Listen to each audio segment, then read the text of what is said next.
Last month I promised we'd break $200 a month in net dividend income, meaning actual profit left over after paying the margin interest. This month we did it, and we blew right past it. $240 a month in net income on a combined $63,000 portfolio. Before I get into the numbers, quick note.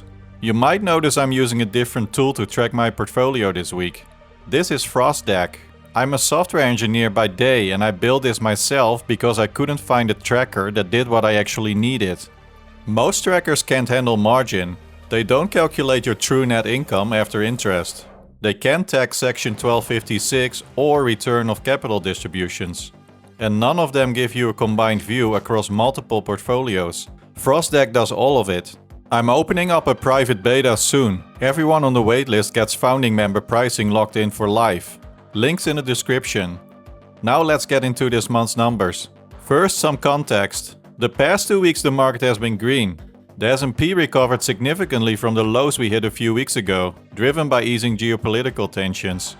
After 5 straight weeks of losses, we finally broke the streak. What does that mean for my portfolio?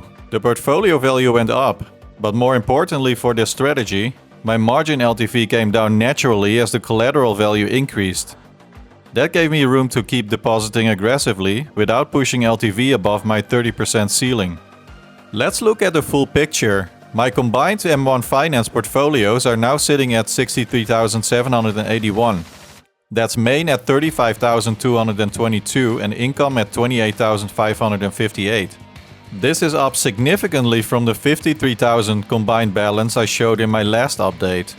Part of that is the market recovery. Part of it is the $800 in additional deposits I made over the past 2 weeks.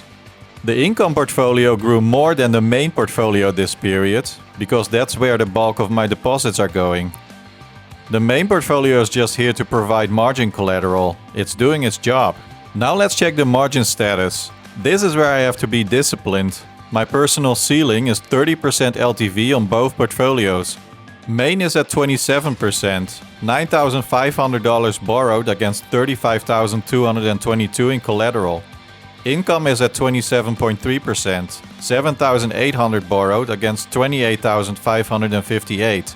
Both are below my ceiling, giving me room to keep borrowing as I deposit. Total margin balance is $17,300, all at 4.15%. Based on FrostDeck's estimate, that cost me about $60 a month in interest, or about $2 a day in accrued interest.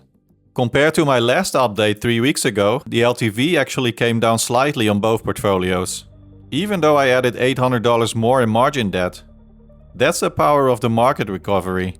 When collateral grows faster than borrow balance, LTV improves automatically. Now the main event, April dividends. My SPYI and QQQI distributions are coming on April 24th, and FrostDeck is projecting about $295 combined in gross income. That's up from $231 in March, a 28% jump in 1 month, just from the deposits I've been making and the shares I've accumulated. Now let me do the real math, gross versus net. This is the number that actually matters. I start with $295 in projected gross dividends. My margin interest for the month, roughly $54. That leaves me with $241 in net income for April. Now $54 a month in interest sounds like a lot, until you remember the alternative is just not doing this, which statistically is also what most people do. We did it. We cleared the $200 net income milestone, and we cleared it by $41. Last month I projected we'd probably hit it in May or June. We hit it in April instead, because the deposits kept compounding and the market recovery gave us a tailwind. Now here's where it gets fun. This is the bills covered widget I built into FrostDeck. You punch in your recurring bills, it compares them to your monthly dividend income, and checks them off as you cover them. You won't find this view anywhere else. At $295 in projected gross dividend income for April, I'm now fully covering internet, subscriptions, gas, and partially into utilities. That's 3 bills covered by passive income. Quick note on the list, you'll see 3 mortgage payments down there. Those are for my investment rental properties, so technically they're already covered by rental income. But for the gamification factor, I wanted to include them here. The goal of the Margin Snowball isn't just to cover my own bills. It's to build enough passive income that every single expense in my life is covered by either dividends or rent or both. Next milestone, utilities. I need about $45 more in monthly dividends to fully cover that one. At my current growth rate, that should be covered by next month.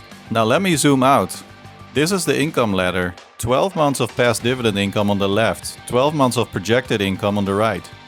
The now divider sits right in the middle.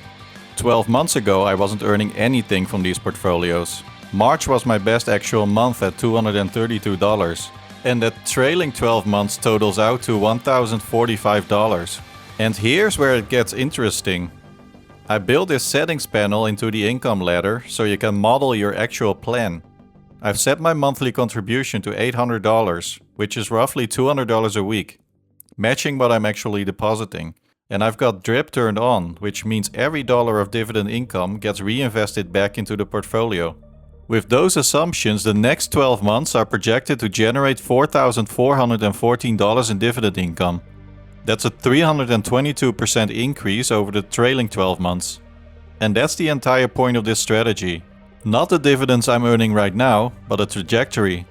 The beauty of compounding is that it looks slow at first and then suddenly the bar starts stretching higher than you expected. That blue section of the ladder is where the snowball actually starts to move. And here's another way to think about it. My dividends are now earning about 40 cents per hour. Every hour, 24/7, whether I'm working, sleeping or on vacation. That's roughly $10 a day in passive income from this portfolio alone. My dividends earn a lot less than I do at my day job, but they work 24 hours a day, 7 days a week, and they don't ask for PTO. So that wraps up the April update. $63,000 portfolio, 27% LTV on both accounts, $235 projected net income, up 33% from March. The $200 milestone is behind us and the next target is $500. If you're new here, check out my recent videos on SPYI versus JEPI and QQQI versus JEPQ. Those explain exactly why I hold the funds I do. And if you want early access to FrostDeck, the waitlist is linked below. Subscribe if you want to follow along. See you next week.